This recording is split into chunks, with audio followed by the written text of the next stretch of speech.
Kan untuk narasi ini memang diperlukan para storyteller ya, narator di setiap daerah untuk bisa Jadi writing.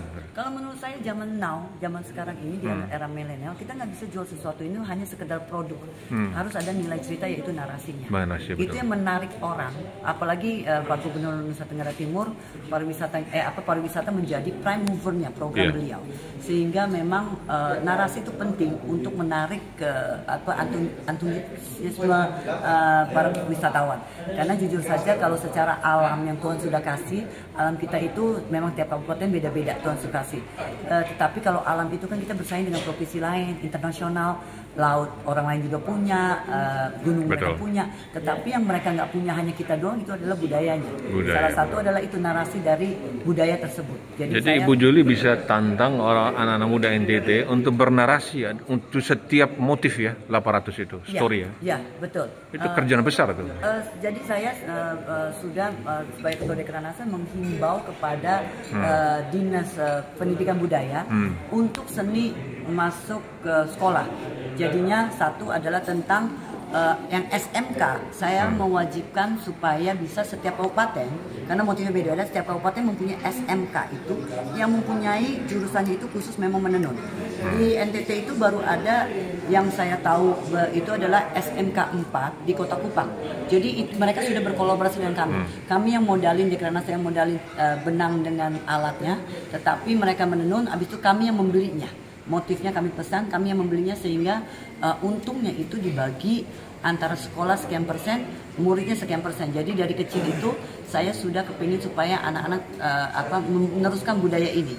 Karena mengingat sekarang penenun rata-rata mama-mama yang sudah tua, yang anak-anak muda ini sudah tidak merasa itu kuno tradisional. Tetapi sekarang puji Tuhan, setelah berkibarnya tenun NTT, apalagi setelah dipakai Pak Jokowi, makin banyak anak-anak milenial yang jadi Pak Jokowi pada hari besar sudah berapa kali? 2 kali ya? 2 kali, betul. 14 Agustus sama 17 Agustus. Luar biasa ya, luar biasa. Itu Ibu Juli yang promosi lewat siapa atau gimana? Tidak. Makanya saya bilang Tuhan baik. Karena saya lagi duduk-duduk ngopi di Dekranasda, tiba-tiba dari istana telepon bahwa minta nanya saya apakah saya Ketua Dekranasda NTT. Saya bilang iya. Terus habis itu mereka bilang apakah Pak Jokowi berkenan untuk memakai pakaian adat untuk di tanggal 14 Agustus.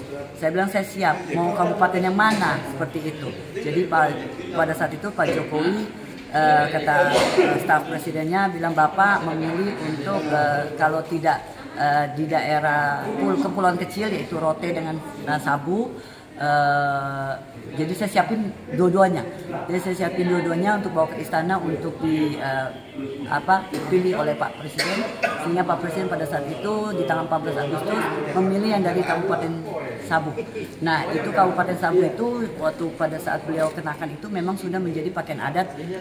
Saya pernah ditanya bahwa saya desainernya. Tuh sebenarnya saya bukan desainernya, karena kalau pakaian adat itu adalah desainer itu adalah nenek moyang kita, nenek moyang kami di NTT yang mendesain itu, dan itu adalah pakaian besar panglima perangnya dan menjadi raja terdepannya. Karena kami Nusa Tenggara Timur sangat kagum oleh Pak Presiden, sehingga kami merasa beliaulah yang adalah garda terdepan kita dan panglima kita yang akan memimpin kita untuk dari kegelapan untuk menuju terang.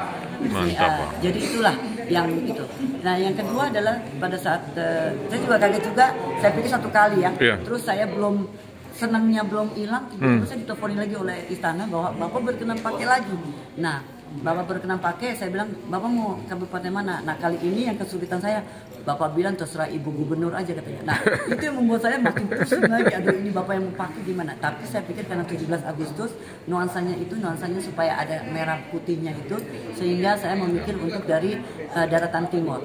Dan waktu itu saya memberikan Kabupaten Malaka dengan juga Kabupaten TTS, dan Pak Jokowi memilih untuk pakai dari Timur Tengah Selatan. Dan itu memang ada ceritanya. Jadi juga saya kenapa kenakan itu, karena pada saat Pak Jokowi memakai yang di kepalanya itu adalah tanduk actually. Jadi kenapa? Karena kami merasa bahwa Pak Presiden itu adalah di depan, kita ikut di belakangnya. Jadi Bapak suruh kemana kita ikut, dan beliau menjadi melindungi kita semuanya.